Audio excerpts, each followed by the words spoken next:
പശ്ചിമേഷ്യയിലെ യുദ്ധത്തിൽ ഡിജിറ്റൽ ലോകത്തിന്റെ സിരകളായ സമുദ്രാന്തര കേബിളുകൾ ലക്ഷ്യമിട്ടുള്ള ഭീഷണികൾ ലോകക്രമത്തെ തന്നെ തകർക്കുമോ എന്ന ഭീതിയിലാണ് ഇന്ത്യ ഉൾപ്പെടെയുള്ള രാജ്യങ്ങൾ. അതോടൊപ്പം തന്നെ പശ്ചിമേഷ്യൻ യുദ്ധം കറുത്ത സ്വർണത്തിന് വേണ്ടിയുള്ള പോരാട്ടമായി മാറിക്കഴിഞ്ഞിരിക്കുന്നു. ഇറാനിലെ എണ്ണ സമ്പത്താണ് തന്റെ ലക്ഷ്യമെന്ന് തുറന്നു പറഞ്ഞിരിക്കുകയാണ് ട്രംപ്. മറ്റൊരിടത്താകട്ടെ ഉത്തര കൊറിയ അമേരിക്കൻ വൻകരയെ നേരിട്ട് ആക്രമിക്കാൻ ശേഷിയുള്ള അത്യാധുനികമായ ഒരു ഖര ഇന്ധന എഞ്ചിൻ പരീക്ഷിച്ചിരിക്കുകയാണ്. യുദ്ധം കനക്കുമ്പോൾ ഇസ്രായേൽ പ്രധാനമന്ത്രി ബെഞ്ചമിൻ നെതന്യാഹു സാമ്പത്തിക പ്രതിസന്ധികളെയും ആഭ്യന്തര കലഹങ്ങളെയും ഒക്കെ അവഗണിച്ച് 2026 വമ്പിച്ച പ്രതിരോധ ബജറ്റിന് അംഗീകാരം നൽകിയിരിക്കുന്നു. ഈ വിഷയങ്ങളെപ്പറ്റി വിശദമായി തന്നെ നമുക്ക് നോക്കാം. സ്വാഗതം ലോകയിലേക്ക്.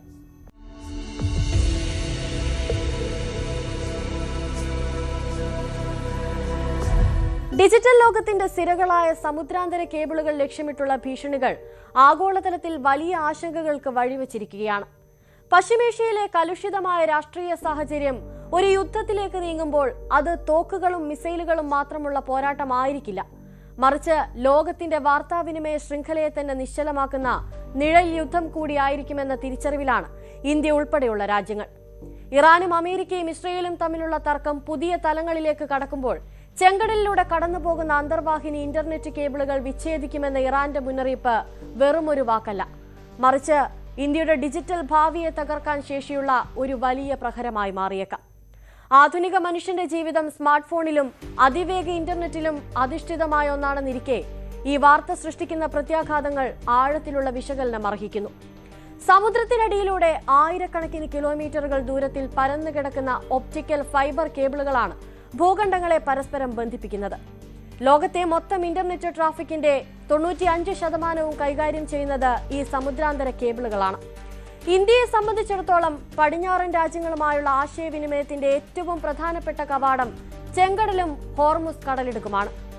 ഇന്ത്യയിൽ നിന്നുള്ള ഡാറ്റ ട്രാഫിക്കിന്റെ 1/3 ഭാഗവും ഈ പാതയിലൂടെയാണ് യൂറോപ്പിലേക്കും അമേരിക്കയിലേക്കും സഞ്ചരിക്കുന്നത്. ഒരു സുപ്രധാന കേന്ദ്രങ്ങളിൽ എന്തെങ്കിലും തരത്തിലുള്ള അട്ടിമറികളോ കേടുപാടുകളോ സംഭവിക്കുന്നത് ഇന്ത്യയുടെ ഡിജിറ്റൽ മേഖലയെ നിശ്ചലമാക്കും. കേവലം സന്ദേശങ്ങൾ അയക്കുന്നതിലോ സിനിമകൾ കാണുന്നതിലോ മാത്രം ഒതുങ്ങുന്നതല്ല ഈ പ്രശ്നം. ബാങ്കിംഗ് ഇടപാടുകൾ, ഇ കൊമേഴ്സ്, ഓഹരി വിപണി, IT സേവനങ്ങൾ തുടങ്ങി നമ്മുടെ സാമ്പത്തിക വ്യവസ്ഥയുടെ ഓരോ നാഡിയും ഇന്റർനെറ്റുമായി ബന്ധപ്പെട്ട് കിടക്കുന്നവയാണ്. പശ്ചിമേഷ്യൻ മേഖലയിലെ സംഘർഷങ്ങൾ കേബിൾ സുരക്ഷയെക്കുറിച്ച് വലിയ ചോദ്യചിഹ്നങ്ങൾ ഉയർത്തുന്നുണ്ട്. പ്രത്യേകിച്ചും ഹൂതി വിമതരുടെ പ്രവർത്തനങ്ങളും ഇറാന്റെ ശക്തമായ സ്വാധീനവും ചെങ്കടലിനെ ലോകത്തെ ഏറ്റവും അപകടകരമായ മേഖലകളിൽ ഒന്നാക്കി മാറ്റിയിരിക്കുന്നു. ഈ സാഹചര്യത്തിൽ ഇന്ത്യയുടെ ടെലികമ്മ്യൂണിക്കേഷൻ വകുപ്പ് രാജ്യത്തെ മുൻനിര ടെലികോം കമ്പനികൾക്കും കേബിൾ ഓപ്പറേറ്റർമാർക്കും അതീവ ജാഗ്രതാ നിർദ്ദേശം നൽകിക്കഴിഞ്ഞു. ടാറ്റ കമ്മ്യൂണിക്കേഷൻസ്, എയർടെൽ, റിലയൻസ് ജിയോ തുടങ്ങിയ കമ്പനികൾ തങ്ങളുടെ അന്താരാഷ്ട്ര കേബിൾ ശൃംഖലകളുടെ സുരക്ഷ വർദ്ധിപ്പിക്കാനും അടിയന്തര സാഹചര്യമുണ്ടായാൽ ഡാറ്റ ട്രാഫിക് തിരിച്ചുവിടാനുള്ള ബദൽ മാർഗങ്ങൾ കണ്ടെത്താനുമുള്ള ശ്രമത്തിലാണ്. അടുത്തിടെ ജിദ്ദയ്ക്ക് സമീപമുണ്ടായ ചില കേബിൾ തകരാറുകൾ ഈ ആശങ്കകൾക്ക് ആക്കം കൂട്ടുന്നവയാണ്. എയർടെല്ലിന്റെ SMW4, ഫാൽക്കൺ തുടങ്ങിയ പ്രധാന കേബിളുകൾക്ക് നാശനഷ്ടങ്ങൾ സംഭവിച്ചത് ഇതിനകം തന്നെ ചർച്ചയായിട്ടുണ്ട്. ഇന്ത്യയെ സംബന്ധിച്ച് ഡിജിറ്റൽ പേയ്മെന്റ് അഥവാ UPI ഇടപാടുകൾ ഓരോ പൗരന്റെയും നിത്യജീവിതത്തിന്റെ ഭാഗമാണ്. ഒരു ചായക്കടയിൽ നൽകുന്ന 10 രൂപ മുതൽ ലക്ഷങ്ങളുടെ ബിസിനസ് ഇടപാടുകൾ വരെ മൊബൈൽ ഫോൺ വഴിയാണ് നടക്കുന്നത്. ഇന്റർനെറ്റ് ബ്ലാക്കൌട്ട് അഥവാ പൂർണ്ണമായ വിച്ഛേദിക്കപ്പെടൽ ഉണ്ടായാൽ ഈ സംവിധാനങ്ങളെല്ലാം തകരാറിലാകും. ATMകളിൽ നിന്ന് പണം പിൻവലിക്കാനോ സൂപ്പർ മാർക്കറ്റുകളിൽ നിന്ന് സാധനങ്ങൾ വാങ്ങാനോ ഓൺലൈൻ വഴി ഭക്ഷണം ഓർഡർ ചെയ്യാനോ സാധിക്കാത്ത ഒരു സാഹചര്യം ഒന്ന് സങ്കല്പിച്ചു നോക്കൂ. ഇത് ജനജീവിതത്തിൽ വലിയ തോതിലുള്ള അരാജകത്വത്തിന് വഴിവെക്കും. കൂടാതെ ആഗോള കമ്പനികളുടെ ബാക്ക് ഓഫീസ് പ്രവർത്തനങ്ങൾ നിർവഹിക്കുന്ന ഇന്ത്യൻ IT മേഖലയ്ക്ക് ഇത്തരം തടസ്സങ്ങൾ കോടിക്കണക്കിന് ഡോളറിന്റെ നഷ്ടമാണ് വരുത്തിവെക്കുക. നിമിഷങ്ങളുടെ വ്യത്യാസത്തിൽ ലാഭവും നഷ്ടവും കണക്കാക്കുന്ന ഓഹരി വിപണിയെ സംബന്ധിച്ച് 1 മിനിറ്റ് ഇന്റർനെറ്റ് നഷ്ടം പോലും പ്രവചനാതീതമായ പ്രത്യാഘാതങ്ങൾ ഉണ്ടാക്കും. സർക്കാരിന്റെ മുന്നിലുള്ള ബദൽ മാർഗങ്ങളെക്കുറിച്ച് ആലോചിക്കുമ്പോൾ ചിത്രം അത്ര ശുഭകരമല്ല. ചെങ്കടൽ പാത തടസ്സപ്പെട്ടാൽ സിംഗപ്പൂർ വഴി ഡാറ്റ ട്രാഫിക് തിരിച്ചുവിടാൻ സാധിക്കുമെങ്കിലും ഇന്ത്യയുടെ മൊത്തം ആവശ്യങ്ങൾ നിറവേറ്റാൻ ഈ റൂട്ടിന് ശേഷിയില്ല എന്നുള്ളതാണ് വസ്തുത. പസഫിക് സമുദ്രത്തിലൂടെയുള്ള മറ്റൊരു പാത ദൂരെ കൂടുതൽ ഉള്ളതുകൊണ്ട് തന്നെ ഇന്റർനെറ്റ് വേഗത ഗണ്യമായി കുറയാൻ കാരണമാകും. ഇന്റർനെറ്റ് സിഗ്നലുകൾ എത്തിച്ചേരാനുള്ള സമയദൈർഘ്യം അഥവാ ലേറ്റൻസി കൂടുന്നത് ഗെയിമിംഗ്, ലൈവ് സ്ട്രീമിംഗ്, അതിവേഗ സാമ്പത്തിക ഇടപാടുകൾ എന്നിവയെ സാരമായി തന്നെ ബാധിക്കും. കൂടാതെ ഈ ബദൽ മാർഗങ്ങൾ ഉപയോഗിക്കുന്നത് വലിയ സാമ്പത്തിക ചെലവുകൾക്കും കാരണമാകും. നിലവിൽ നിർമ്മാണത്തിലിരിക്കുന്ന റിലയൻസ് ജിയോയുടെ ഇന്ത്യ യൂറോപ്പ് എക്സ്പ്രസ്, ഗൂഗിളിന്റെ ബ്ലൂ രാമൻ തുടങ്ങിയ പദ്ധതികൾ സുരക്ഷാ ഭീഷണി നേരിടുന്നത് ഇന്ത്യയുടെ ഭാവി പദ്ധതികളെയും ആശങ്കയിലാക്കുന്നുണ്ട്. സാങ്കേതികമായ തകരാറുകൾ പരിഹരിക്കാൻ കമ്പനികൾക്ക് മുൻകൂട്ടി തയ്യാറാക്കിയ പദ്ധതികൾ ഉണ്ടാകാറുണ്ട്. എന്നാൽ ഒരു യുദ്ധ സാഹചര്യത്തിൽ ബോധപൂർവം കേബിളുകൾ മുറിച്ചു മാറ്റുന്നത് നേരിടാൻ കമ്പനികൾക്കോ സർക്കാരിനോ പൂർണ്ണമായി സാധിച്ചെന്ന് വരില്ല. കടലിന്റെ അടിത്തട്ടിൽ ആയിരക്കണക്കിന് മീറ്റർ ആഴത്തിൽ കിടക്കുന്ന ഈ കേബിളുകൾ സംരക്ഷിക്കുക എന്നത് പ്രായോഗികമായി വലിയ വെല്ലുവിളിയാണ്. അന്തർവാഹിനികൾ വഴിയോ ആധുനിക ഡ്രോണുകൾ വഴിയോ ഇത്തരം അട്ടിമറികൾ നടത്താൻ ശത്രു രാജ്യങ്ങൾക്ക് എളുപ്പമാണ്. മുൻപ് നടന്ന പല യുദ്ധങ്ങളിലും ഇത്തരം വാർത്താവിനിമയ തടസ്സങ്ങൾ ശത്രുവിനെ തളർത്താനുള്ള ആയുധമായി ഉപയോഗിച്ചിട്ടുമുണ്ട്. എന്നാൽ ഇന്നത്തെ ഡിജിറ്റൽ ലോകത്ത് ഇതൊരു രാജ്യത്തെ മൊത്തം നിശ്ചലമാക്കുന്ന അവസ്ഥയിലേക്ക് കാര്യങ്ങളെ എത്തിക്കുന്നു. ഇന്റർനെറ്റ് സുരക്ഷയെക്കുറിച്ചുള്ള ഈ പ്രതിസന്ധി ഇന്ത്യക്ക് ചില സുപ്രധാന പാഠങ്ങൾ നൽകുന്നുണ്ട്.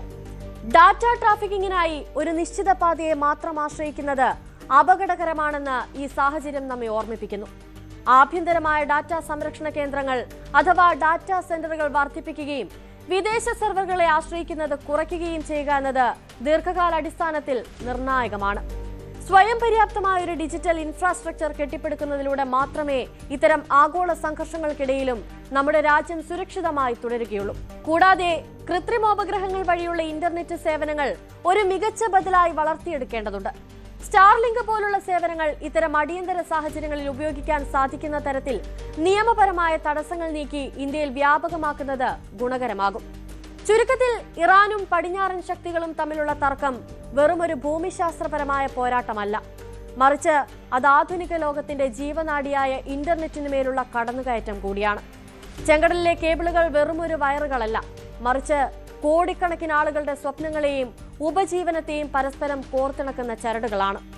ആഗോള രാഷ്ട്രീയത്തിലെ ചതുരംഗ കളികൾ സാധാരണക്കാരന്റെ ഡിജിറ്റൽ ജീവിതത്തെ തകർക്കാതിരിക്കാൻ അന്താരാഷ്ട്ര തലത്തിൽ ശക്തമായ ധാരണകൾ രൂപപ്പെടേണ്ടതുണ്ട്.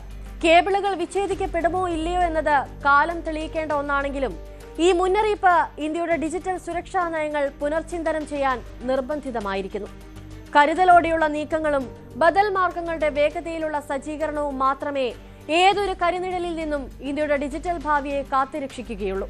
ഇന്റർനെറ്റ് എന്നത് ഇന്നൊരു സൗകര്യമല്ല, മറിച്ച് അതൊരു മൗലികാവകാശമായി മാറിക്കഴിഞ്ഞ ലോകത്ത് അതിന്റെ സുരക്ഷയ്ക്കായി നാം കൂടുതൽ ജാഗരൂകരാകേണ്ടിയിരിക്കുന്നു.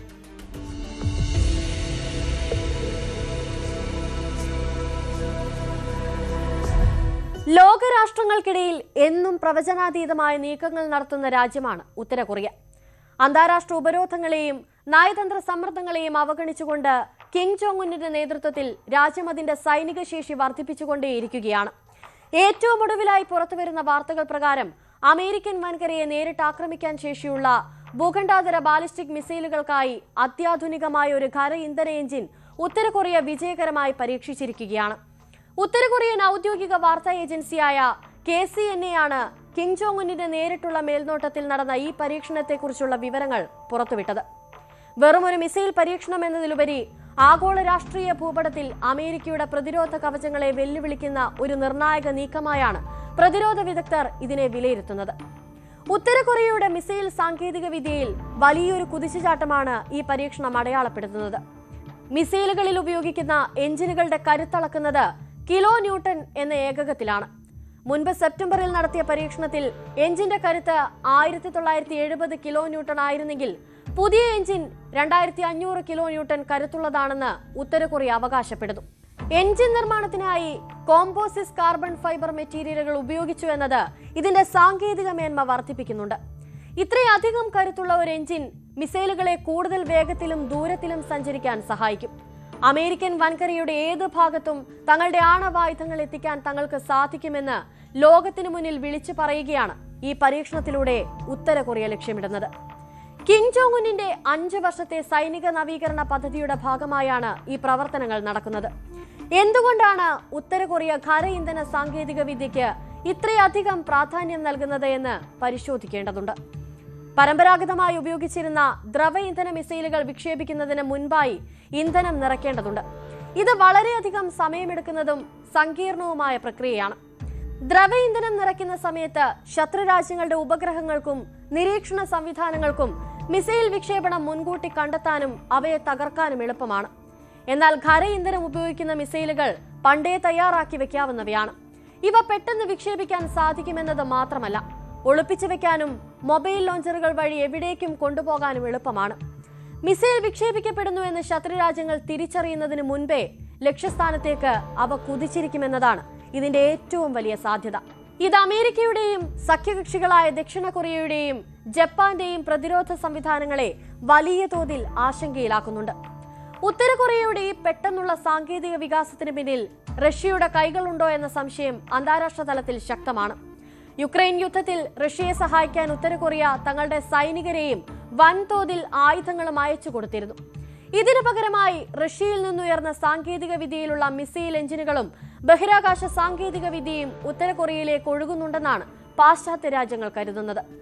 സെപ്റ്റംബറിലെ പരീക്ഷണത്തിന് ശേഷം ഇത്രയും ചുരുങ്ങിയ കാലയളവിനുള്ളിൽ എഞ്ചിന്റെ കരുത്ത് ഇത്രയധികം വർദ്ധിപ്പിക്കാൻ സാധിച്ചത് റഷ്യൻ വിദഗ്ധരുടെ സഹായം മൂലമാകാമെന്ന് ദക്ഷിണ കൊറിയൻ ഗവേഷണ സ്ഥാപനങ്ങളിലെ വിദഗ്ധർ അഭിപ്രായപ്പെടുന്നുമുണ്ട്.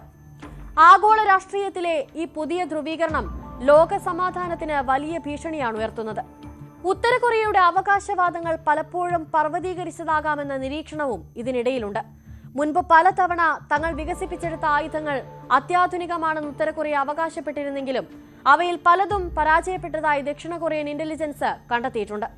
2024 ഒരേ സമയം ഒന്നിലധികം ലക്ഷ്യസ്ഥാനങ്ങളെ തകർക്കാൻ ശേഷിയുള്ള മൾട്ടി വാർഹെഡ് മിസൈലുകൾ പരീക്ഷിച്ചതായി ഉത്തര കൊറിയ അവകാശപ്പെട്ടെങ്കിലും അത് പരാജയപ്പെട്ട ഒരു പരീക്ഷണത്തെ മറച്ചുപിടിക്കാനുള്ള ശ്രമമായിരുന്നുവെന്ന് പിന്നീട് തെളിഞ്ഞു. പുതിയ എഞ്ചിൻ പരീക്ഷണത്തിന്റെ കാര്യത്തിലും എഞ്ചിൻ എത്ര സമയം കത്തുന്നു എന്നതുപോലുള്ള നിർണായക വിവരങ്ങൾ അവർ പുറത്തുവിട്ടിട്ടില്ല. എങ്കിലും ഉത്തര കൊറിയയുടെ സൈനിക ശേഷിയെ കുറച്ചു കാണുന്നത് അപകടകരമാണെന്ന് ഭൂരിഭാഗം വിദഗ്ധരും മുന്നറിയിപ്പ് നൽകുന്നുമുണ്ട്. കാരണം ആവർത്തിച്ചുള്ള പരീക്ഷണങ്ങളിലൂടെ പരാജയങ്ങളിൽ നിന്ന് പഠിച്ച് അവർ ലക്ഷ്യത്തിലേക്ക് ഓരോ ഘട്ടമായി അടുക്കുകയാണ്. അമേരിക്കയിൽ ഡൊണാൾഡ് ട്രംപ് അധികാരത്തിൽ തിരിച്ചെത്തിയേക്കാമെന്ന രാഷ്ട്രീയ സാഹചര്യം ഉത്തര കൊറിയ ഗൗരവത്തോടെയാണ് വീക്ഷിക്കുന്നത്. 2019 ട്രംപുമായി നടത്തിയ ചർച്ചകൾ ഫലപ്രദമാകാതെ പോയതിനു ശേഷം ഉത്തര കൊറിയ തങ്ങളുടെ ആയുധശേഖരം വർദ്ധിപ്പിക്കാനുള്ള തീവ്ര ശ്രമത്തിലാണ്. ആണവ നിരായുധീകരണം ചർച്ചകൾക്ക് മുൻവ്യവസ്ഥയായി വെക്കരുതെന്ന കർശന നിലപാടാണ് ഇപ്പോൾ കിം ജോങ് ഉൻ സ്വീകരിച്ചിരിക്കുന്നത്. തങ്ങളെ ഒരു ആണവായുധ രാജ്യമായി അംഗീകരിച്ചുകൊണ്ട് മാത്രമേ ചർച്ചകൾ പാടുള്ളൂ എന്ന് അദ്ദേഹം ശഠിക്കുന്നുണ്ട്. അമേരിക്കയിലെ ഭരണമാറ്റങ്ങൾ തങ്ങളുടെ നയങ്ങളെ ബാധിക്കില്ലെന്നും സ്വയം പ്രതിരോധത്തിനായി ആയുധങ്ങൾ വികസിപ്പിക്കുന്നത് തുടരുമെന്നുമാണ് പ്യോങ്യാങ്ങിന്റെ നിലപാട്. തങ്ങളുടെ കൈവശം അമേരിക്കൻ നഗരങ്ങളെ തകർക്കാൻ ശേഷിയുള്ള മിസൈലുകൾ ഉണ്ടെന്ന് ഉറപ്പുവരുത്തിക്കൊണ്ട് ഭാവിയിൽ ചർച്ചകളിൽ വലിയ വിലപേശൽ നടത്താനാണ് ഉത്തര കൊറിയ ശ്രമിക്കുന്നത്. ശക്തമായ എഞ്ചിനുകൾ നിർമ്മിക്കുന്നത് മാത്രമല്ല, ഒരു ഭൂഖണ്ഡാന്തര മിസൈലിന്റെ വിജയം നിശ്ചയിക്കുക. വിക്ഷേപിച്ച മിസൈൽ അന്തരീക്ഷത്തിന് പുറത്തുപോയി തിരികെ ഭൂമിയിലേക്ക് പ്രവേശിക്കുമ്പോൾ അനുഭവപ്പെടുന്ന കഠിനമായ താപത്തെയും സമ്മർദ്ദത്തെയും പ്രതിരോധിക്കാൻ വാർഹെഡുകൾക്ക് സാധിക്കണം. ഈ സാങ്കേതിക വിദ്യ ഉത്തര കൊറിയ പൂർണ്ണമായും കൈവരിച്ചിട്ടുണ്ടോ എന്ന കാര്യത്തിൽ ഇപ്പോഴും തർക്കങ്ങൾ നിലനിൽക്കുന്നുണ്ട്. എങ്കിലും അന്തർവാഹിനികളിൽ നിന്ന് വിക്ഷേപിക്കാവുന്ന ചെറിയ മിസൈലുകളിലേക്കും ഒരേ സമയം ഒന്നിലധികം ആണവായുധങ്ങൾ വഹിക്കാവുന്ന മിസൈലുകളിലേക്കും ഈ ഖര ഇന്ധന എഞ്ചിനുകൾ വഴിമാറുന്നത് അമേരിക്കൻ മിസൈൽ പ്രതിരോധ സംവിധാനമായ താഡ് പോലുള്ളവയെ നിഷ്പ്രഭമാക്കാൻ സാധ്യതയുമുണ്ട്. ചുരുക്കത്തിൽ ഉത്തര കൊറിയ നടത്തുന്ന ഓരോ എഞ്ചിൻ പരീക്ഷണവും കേവലം സാങ്കേതിക പരീക്ഷണമല്ല, മറിച്ച് തങ്ങളെ തകർക്കാൻ ശ്രമിക്കുന്നവർക്കുള്ള മുന്നറിയിപ്പാണ്. ലോകം ഒരു പുതിയ ശീതയുദ്ധത്തിലേക്ക് നീങ്ങിക്കൊണ്ടിരിക്കുമ്പോൾ ഏഷ്യൻ മേഖലയിലെ സമാധാനവും സുരക്ഷയും വലിയൊരു ചോദ്യചിഹ്നമായി അവശേഷിക്കുന്നു. സൈനിക ശക്തിയും നയതന്ത്രവും തമ്മിലുള്ള ഈ വടംവലിയിൽ ഏറ്റവും വലിയ വെല്ലുവിളി നേരിടുന്നത് സമാധാനപരമായ അന്താരാഷ്ട്ര ക്രമം ആഗ്രഹിക്കുന്ന രാജ്യങ്ങളാണ്.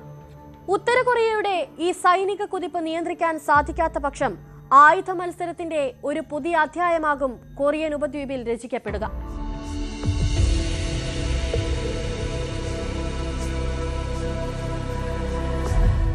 ലോകം ഇന്നൊരു വലിയ ഊർജ പ്രതിസന്ധിയുടെ മുനമ്പിലാണ് നിൽക്കുന്നത്. പശ്ചിമേഷ്യയിൽ പുകയുന്ന യുദ്ധസമാനമായ സാഹചര്യം കേവലം അതിർത്തി തർക്കങ്ങൾക്കോ രാഷ്ട്രീയ മേധാവിത്വത്തിനോ വേണ്ടിയുള്ളതല്ല, മറിച്ച് ലോകത്തിന്റെ ചക്രഗതിയെ നിയന്ത്രിക്കുന്ന കറുത്ത സ്വർണത്തിന് വേണ്ടിയുള്ള പോരാട്ടമായി ഇത് മാറിക്കഴിഞ്ഞു. അമേരിക്കൻ പ്രസിഡന്റ് ഡൊണാൾഡ് ട്രംപിന്റെ വിദേശ നയങ്ങളിൽ ഇറാനിലെ എണ്ണ സമ്പത്തും പ്രത്യേകിച്ച് ഖാർഗ് ഐലൻഡും കേന്ദ്ര ബിന്ദുവാകുന്നത് വെറുതെയല്ല. ഇറാനിലെ എണ്ണ കൈക്കലാക്കുക എന്നത് തന്റെ പ്രിയപ്പെട്ട കാര്യമാണെന്ന് ട്രംപ് പരസ്യമായി പ്രഖ്യാപിക്കുമ്പോൾ അത് ആഗോള ഭൗമരാഷ്ട്രീയത്തിൽ ഉണ്ടാക്കാൻ പോകുന്ന ചലനങ്ങൾ വളരെ വലുതാണ്. ഇറാൻ കൈവശം വെച്ചിരിക്കുന്ന അതിഭീമമായ എണ്ണശേഖരവും അത് ലോകവിപണിയിലെത്തുന്ന ഏക കവാടമായ ഖാർഗ് ഐലൻഡിന്റെ തന്ത്രപ്രധാനമായ സ്ഥാനവുമാണ് നമ്മൾ വിശദമായി പരിശോധിക്കുന്നത്. ഇറാന്റെ എണ്ണക്കണക്കുകളിലേക്ക് കടന്നാൽ ഏതൊരാളെയും അത്ഭുതപ്പെടുത്തുന്ന വിവരങ്ങളാണ് പുറത്തുവരുന്നത്. ലോകത്തിലെ ഏറ്റവും വലിയ ഹൈഡ്രോ കാർബൺ നിക്ഷേപങ്ങളിലൊന്നാണ് ഇറാന്റേത്. ഏകദേശം 208.6 ബില്യൺ ബാരൽ എണ്ണയുടെ കരുത്തുറ്റ ശേഖരം ഈ രാജ്യത്തിനുണ്ട്. ആഗോള തലത്തിൽ നോക്കിയാൽ ഏറ്റവും കൂടുതൽ എണ്ണശേഖരമുള്ള മൂന്നാമത്തെ രാജ്യമാണ് ഇറാൻ. ലോകത്തിലെ ആകെ എണ്ണ നിക്ഷേപത്തിന്റെ 12% ഇറാനിൽ ഉണ്ടെന്നത് ഇതിന്റെ ഗൗരവം വർദ്ധിപ്പിക്കുന്നുമുണ്ട്. ഒരു രാജ്യം എണ്ണ കയറ്റുമതി നിർത്തിവെച്ച് സ്വന്തം ആവശ്യത്തിന് മാത്രം ഈ ശേഖരം ഉപയോഗിക്കുകയാണെങ്കിൽ ഏകദേശം 290 വർഷത്തോളം അവർക്ക് മറ്റാരെയും ആശ്രയിക്കാതെ മുന്നോട്ട് പോകാൻ സാധിക്കും. പ്രതിദിനം 3 മുതൽ 4.5 ദശലക്ഷം ബാരൽ വരെ എണ്ണ ഉൽപ്പാദിപ്പിക്കാനുള്ള ശേഷി ഇറാനുണ്ട്. ലോക എണ്ണ വിപണിയിലെ 5% വിഹിതം ഈ ഒരൊറ്റ രാജ്യം സംഭാവന ചെയ്യുന്നുമുണ്ട്. എന്നാൽ ഉപരോധങ്ങളും യുദ്ധ സാഹചര്യങ്ങളും ഈ ഉൽപാദനത്തിൽ പലപ്പോഴും ഏറ്റക്കുറച്ചിലുകൾ വരുത്താറുണ്ട്.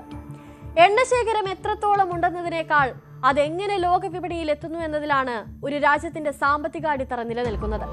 ഇവിടെയാണ് ഖാർഗ് ഐലൻഡ് എന്ന കൊച്ചുദ്വീപ് ഇറാന്റെ ജീവനാഡിയായി മാറുന്നത്. പേർഷ്യൻ കടലിടുക്കിലെ ഈ ദ്വീപ് ഇറാന്റെ എണ്ണ കയറ്റുമതിയുടെ ഏതാണ്ട് 90% കൈകാര്യം ചെയ്യുന്ന കേന്ദ്രമാണ്. ഇറാൻ ഉൽപ്പാദിപ്പിക്കുന്ന എണ്ണയുടെ സിംഹഭാഗവും ലോകത്തിന്റെ വിവിധ ഭാഗങ്ങളിലേക്ക് അയക്കുന്നത് ഖാർഗ് ഐലൻഡിലെ ടെർമിനലുകൾ വഴിയാണ്. പ്രതിദിനം 1.3 മുതൽ 1.6 ദശലക്ഷം ബാരൽ വരെ എണ്ണ കൈകാര്യം ചെയ്യാൻ ഈ ദ്വീപിന് സാധിക്കും. പൂർണ്ണശേഷിയിൽ പ്രവർത്തിച്ചാൽ 7 ദശലക്ഷം ബാരൽ വരെ എണ്ണ ലോഡ് ചെയ്യാനുള്ള അടിസ്ഥാന സൗകര്യങ്ങൾ ഇവിടെയുണ്ട്. അതുകൊണ്ട് തന്നെ ഇറാനെ സാമ്പത്തികമായി തളർത്താൻ ആഗ്രഹിക്കുന്ന ഏതൊരു ശത്രുവിനും ഖാർഗ് ഐലൻഡ് ഒരു പ്രധാന ലക്ഷ്യമാണ്. ഈ ദ്വീപിനെ നിയന്ത്രിക്കുകയോ തകർക്കുകയോ ചെയ്താൽ ഇറാന്റെ സാമ്പത്തിക സ്രോതസ് പൂർണ്ണമായും അടയുമെന്ന ലളിതമായ യുക്തിയാണ് ട്രംപിന്റെ നീക്കങ്ങൾക്ക് പിന്നിലുള്ളത്. ഡൊണാൾഡ് ട്രംപിന്റെ രാഷ്ട്രീയ ശൈലി എപ്പോഴും ലാഭനഷ്ടങ്ങളുടെ കണക്കുകളിൽ അധിഷ്ഠിതമാണ്.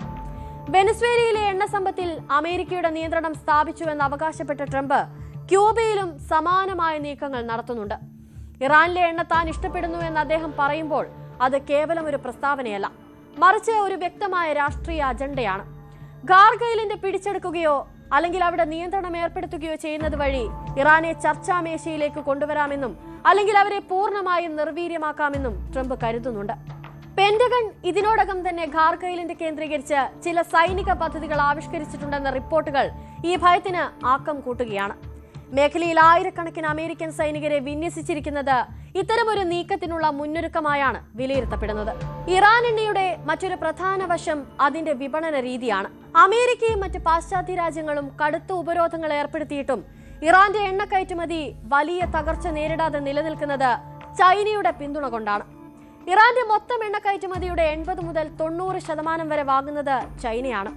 പാശ്ചാത്യ വിപണികളിൽ നിന്ന് പുറത്തായ ഇറാൻ കിഴക്കോട്ട് തിരിഞ്ഞത് ആഗോള ഊർജ്ജ രാഷ്ട്രീയത്തിൽ പുതിയ സഖ്യങ്ങൾ രൂപപ്പെടുത്താൻ കാരണമായി. ഉപരോധങ്ങളെ മറികടക്കാൻ രഹസ്യ കപ്പൽ ശൃംഖലകളും വിലക്കിഴിവുകളും ഉപയോഗിച്ചാണ് ഇറാൻ തങ്ങളുടെ വിപണി നിലനിർത്തുന്നത്. ഇത്തരത്തിൽ ലഭിക്കുന്ന വരുമാനം ഉപയോഗിച്ചാണ് ഇറാൻ തങ്ങളുടെ സൈനിക ആവശ്യങ്ങൾ നിറവേറ്റുന്നതും പശ്ചിമേഷ്യയിലെ മറ്റ് പോരാട്ടങ്ങളെ പിന്തുണയ്ക്കുന്നതും. ഈ വരുമാന മാർഗം അടയ്ക്കുക എന്നതാണ് അമേരിക്കയുടെ ലക്ഷ്യം. യുദ്ധം മൂർച്ഛിച്ചതോടെ ഈ ആഗോള ഇന്ധന വിപണിയിൽ വലിയ അനിശ്ചിതത്വമാണ് നിലനിൽക്കുന്നത്. ഹോർമുസ് കടലിടുക്കിലെ ഗതാഗതം തടസ്സപ്പെടുന്നത് ലോകത്തിന്റെ വിവിധ ഭാഗങ്ങളിലേക്കുള്ള എണ്ണ വിതരണത്തെ ബാധിച്ചിട്ടുണ്ട്. ക്രൂഡ് ഓയിൽ വില കുതിച്ചുയരുന്നത് തടയാൻ അമേരിക്ക ചില താൽക്കാലിക ഇളവുകൾ നൽകിയിട്ടുമുണ്ട്. സമുദ്രത്തിൽ കെട്ടിക്കിടക്കുന്ന 140 ദശലക്ഷം ബാരൽ ഇറാനിയൻ എണ്ണ ഏപ്രിൽ 19 വരെ വിൽക്കാൻ അനുവാദം നൽകിയത് വിപണിയെ ശാന്തമാക്കാനുള്ള ശ്രമത്തിന്റെ ഭാഗമാണ്. എങ്കിലും ഖാർഗ് ഐലൻഡിന് നേരെയുള്ള ഏതെങ്കിലും വിധത്തിലുള്ള സൈനിക നീക്കം അന്താരാഷ്ട്ര തലത്തിൽ വലിയ ഇന്ധനക്ഷാമത്തിന് വഴിതെളിക്കും. ഇത് സാമ്പത്തിക മാന്ദ്യത്തിലേക്കും സാധാരണക്കാരന്റെ നിത്യജീവിതത്തെ ബാധിക്കുന്ന വിലക്കയറ്റത്തിലേക്കും നയിക്കുമെന്നതിൽ സംശയമൊന്നുമില്ല. ട്രംപിന്റെ ആഗ്രഹം പോലെ ഖാർഗ് ഐലൻഡ് പിടിച്ചെടുക്കുക എന്നത് അത്ര ലളിതമായ ഒരു സൈനിക നീക്കമായിരിക്കില്ല. ഇറാൻ തങ്ങളുടെ ഈ ജീവനാഡിയെ സംരക്ഷിക്കാൻ സകല സന്നാഹങ്ങളും ഒരുക്കിയിട്ടുമുണ്ട്. ഇതിനു പുറമെ റഷ്യ, ചൈന തുടങ്ങിയ രാജ്യങ്ങളുടെ പിന്തുണയും ഇറാന്റെ കരുത്ത് വർദ്ധിപ്പിക്കുന്നുണ്ട്. എന്നിരുന്നാലും ട്രംപ് ഭരണകൂടം തങ്ങളുടെ ആയുധബലം ഉപയോഗിച്ച് ഖാർഗ് ഐലൻഡിനെ ലക്ഷ്യം വെച്ചാൽ അത് പശ്ചിമേഷ്യയെ മാത്രമല്ല ലോകത്തെ മുഴുവൻ ബാധിക്കുന്ന ഒരു മഹാസമരമായി മാറും. എണ്ണയുടെ പേരിലുള്ള ഈ തർക്കം കേവലം സാമ്പത്തികമല്ല, മറിച്ച് ഭൂമിയിലെ വിഭവങ്ങൾക്ക് മേൽ ആരാധിപത്യം പുലർത്തുമെന്ന അധികാര മത്സരത്തിന്റെ ഭാഗമാണ്. അവസാനമായി ലോകം മനസ്സിലാക്കേണ്ടത് എണ്ണ എന്നത് കേവലം ഒരു ഇന്ധനം മാത്രമല്ല, അത് രാഷ്ട്രീയമായ വലിയൊരു ആയുധം കൂടിയാണെന്നതാണ്. ഇറാന്റെ കൈവശമുള്ള 200 ബില്യണിലധികം ബാരൽ എണ്ണയും ഖാർഗ് ഐലൻഡിലെ കയറ്റുമതി കേന്ദ്രങ്ങളും ലോകത്തിന് ഒഴിവാക്കാൻ സാധിക്കാത്ത അത്രയും പ്രധാനപ്പെട്ടതാണ്. അമേരിക്കയുടെ താൽപര്യങ്ങളും ഇറാന്റെ നിലനിൽപ്പും തമ്മിലുള്ള ഈ പോരാട്ടം എണ്ണവിലയിൽ മാത്രമല്ല, രാജ്യങ്ങൾ തമ്മിലുള്ള ബന്ധങ്ങളിലും വലിയ മാറ്റങ്ങൾ വരുത്തും. വരും മാസങ്ങളിൽ ട്രംപിന്റെ നീക്കങ്ങളും ഇതിനോടുള്ള ഇറാന്റെ പ്രതികരണങ്ങളും ലോകത്തിന്റെ ഊർജ്ജ ഭൂപടത്തെ എങ്ങനെയൊക്കെ മാറ്റിവരയ്ക്കുമെന്നത് കാത്തിരുന്ന് കാണേണ്ടിയിരിക്കുന്നു. ഊർജ്ജ സുരക്ഷയ്ക്കായി ലോകം പുനരുപയോഗ ഊർജ്ജ സ്രോതസ്സുകളിലേക്ക് മാറാൻ ശ്രമിക്കുമ്പോഴും ഒരു ദ്വീപിനും അവിടെയുള്ള എണ്ണയ്ക്കും വേണ്ടി ലോകം യുദ്ധത്തിന് തയ്യാറെടുക്കുന്നത് മനുഷ്യരാശി നേരിടുന്ന വിരോധാഭാസങ്ങളിൽ ഒന്നാണ്.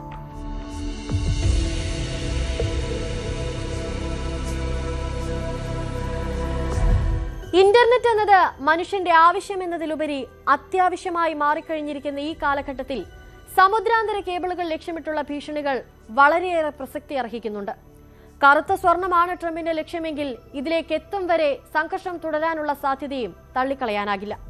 അങ്ങനെയെങ്കിൽ സമുദ്രാന്തര കേബിളുകളുമായി ബന്ധപ്പെട്ട് നിലനിൽക്കുന്ന ഭീഷണികൾക്ക് ആക്കം കൂടുകയുള്ളൂ. മറുവശത്ത് ഉത്തര കൊറിയ പുതിയ ആയുധങ്ങൾ മെനയുമ്പോൾ അതിനെയും നിസ്സാരമായി തള്ളിക്കളയാനാകില്ല. തോറ്റ് ഒടുക്കം ലക്ഷ്യത്തിലേക്ക് ഉത്തര കൊറിയ എത്തിയാൽ അവരെയും ഭയക്കേണ്ടി വരും.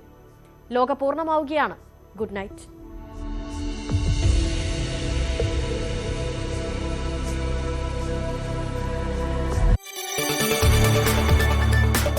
കൂടുതൽ വാർത്തകൾക്ക് News 18 Keralam YouTube channel subscribe ചെയ്യുക.